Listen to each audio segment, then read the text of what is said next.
be the most vulnerable to sinning and to temptations. Our mind should be free of uncharitable thoughts. How do we do that?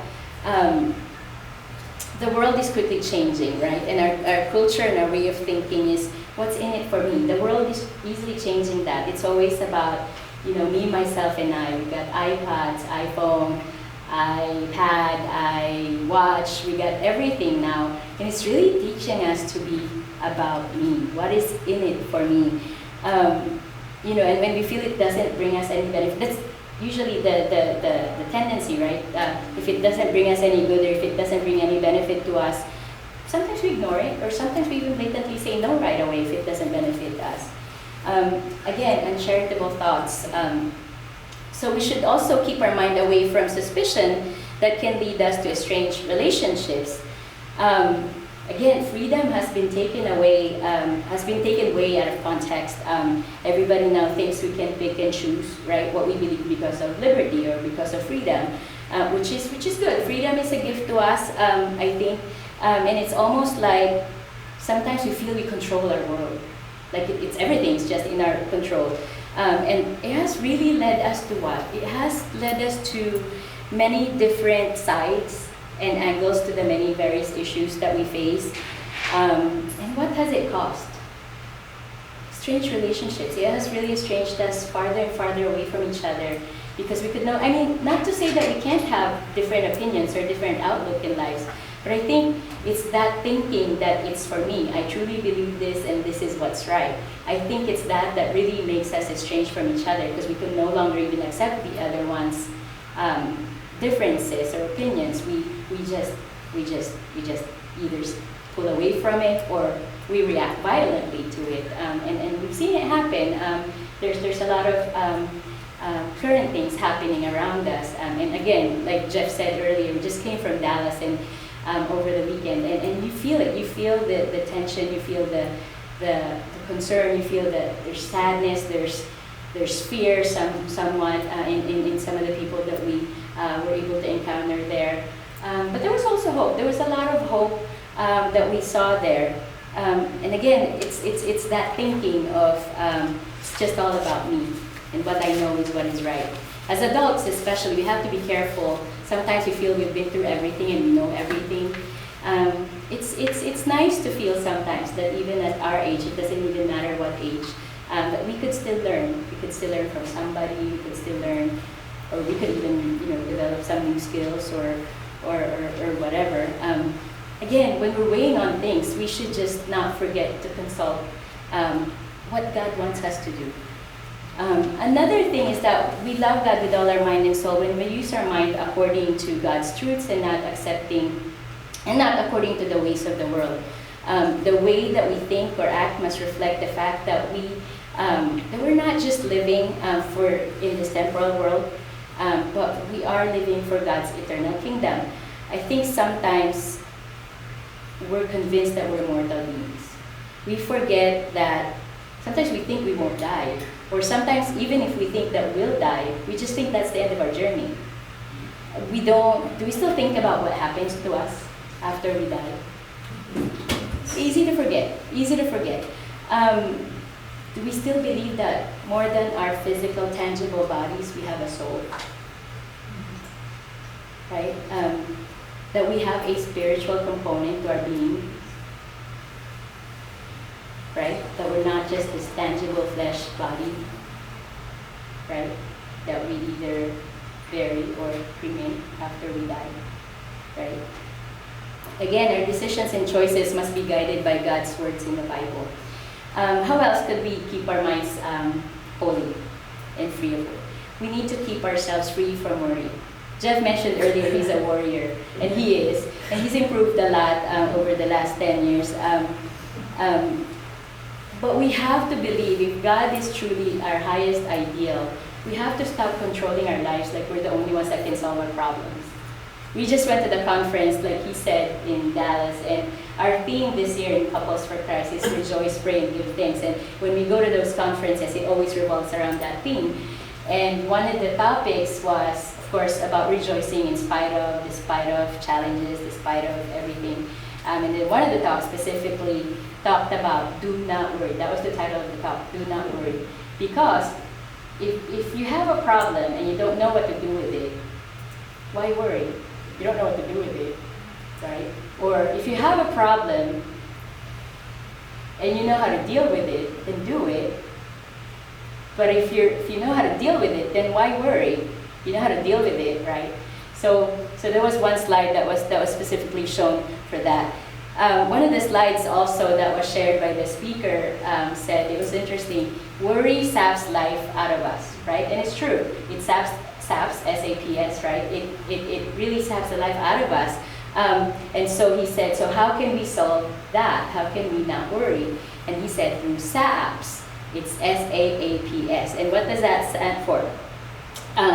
SAPS stand for, well, number one, S, right? Sanctity, right? We have to strive to be holy because sin really, and we learned that from the previous talk of repentance and faith. The sin really prevents the grace from fully entering our beings, right? It blocks the grace of God to be united with us. And so, sanctity, we have to strive to be holy, and that's just a struggle as human beings. We'll just continue to consciously acknowledge that and need that sanctity in our lives. Letter A, acceptance, recognizing the uncontrollables, that we really can't control everything, and that really there's a role that God is cooking there when there's something that we can't control in our lives. What's the other A? Appreciation. Appreciation in what we have. Sometimes we worry because we want to achieve something else. When really, if we just start being content about what we have, there probably shouldn't be anything to worry about, right? So it's that contentment. And then of course pardon, that's the P. So S-A-A-P, pardon is the last one. It's forgiveness. It really frees us of the bitterness and the resentment that we hold in our hearts. And so again, how do we prevent worry from sapping the life out of us? It's really through SAP. What's the S? Sanctity. A? Acceptance. The other A? Appreciation. P? Pardon. Awesome. She wrote it down. Oh, well, someone's taking notes. That's great. Just another one. Just this. She's good. She's good. Text it to me. Anyway, and so then that's loving God with all our mind and soul. How else? We love God with all our mind and soul when our mind is preoccupied with things that are of God. And how do we go about doing that? Our mind and soul should be preoccupied with how we can be holy, not by how we can amass wealth or attain high statuses in our society. On this very day, I'm sure each one of you may even be able to measure how far your retirement can take you, right? Like we get those regular statements in the mail and that's when we say, oh my gosh, I can't retire yet. Or you say, you read it, perhaps if you're at a good enough point in your life, you can say, oh, maybe it's time to retire. It's so measurable. We can think about how far retirement can take us. But if we die today, do we know where we're headed? Maybe. Heaven. It's hard to say. It's really hard to say, but something to think about. We always think about just the temporal world. We stop at the things that we can control. Right? What else? So we can't just, let's not preoccupy ourselves with the many things that can only take us to retirement. Because really, we're going to die. Our mind and soul should be preoccupied with how we can please God and not how we can glory the praises of men or gain wide popularity. There's a model of loving God with all our mind and soul, and that is St. Thomas Aquinas. He's the doctor of the church. His greatest work was called, and I'm going to try not to mess up this pronunciation, it's Summa Theologica. At the time of his death, he was writing his reflections on the subject of penance. He devoted his life reflecting about God, studying about God, and writing about God. Right? Talk about dedicating your mind and your soul to God, right? How else? We can love God with all our mind and soul by protecting and preserving our minds from unholy influences so that God can use us for His purposes. How can we do that? How can God use our minds and our soul for His purposes? Well, we should be very discerning of our use of television, the internet, or other media, right? It's so popular these days, we're so attached to technology. But it can expose, those things can expose our minds into inputs that are not consistent with Christian living. Just last summer, so it'll be almost a year in August, Jeff, like, all of a sudden just decided to cancel our cable. Like, he's mentioned it maybe because we've talked about a few steps to kind of like, let's simplify a little bit. Where could we simplify our lives and really maybe increase in our time with each other, increase time for our Lord. And we have kind of talked about it casually, but I think I don't remember where I was that weekend, but it was like the end of August, and he just had to decide it, otherwise it's going to be another month of the cable bill. And so when he did it, I felt it was just too sudden. I felt like he didn't consult with me. I got really mad. I was texting some of my friends. I said, isn't that so unjust? He just canceled, like it was the biggest deal. He just canceled our cable. How about my shows? You got DirecTV. You just switched to DirecTV. And that was really my problem. Can you imagine? I mean, I look back to that now and it's like, I got mad over my shows being canceled perhaps, or whatever, just that attachment. I mean, I realize now, after having no cable for almost a year, I never really watched that much TV anyway. So I was just hanging on to that fact that I got something to turn on when I get home, or maybe when I'm not doing anything. But I also appreciated how much I'm able to, at least if I'm unable to go to Mass, to daily Mass, be able to read the daily reading for the day because of that. And so I thank him now. And I've admitted that. So again, how else? How else could we fill our mind with thoughts of God?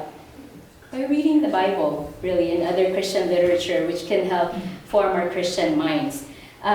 Because our Pope declared this year as the Year of Mercy, and I know that you guys have heard about it from your parishes, I got really curious this year into really fully grasping the word mercy. So earlier this year, the entire Couples for Christ ministry, we journeyed together. And how did we do that? We read a book by Father Gately called 33 Days of Merciful Love. It's really a good book. It's got really brief readings for each day.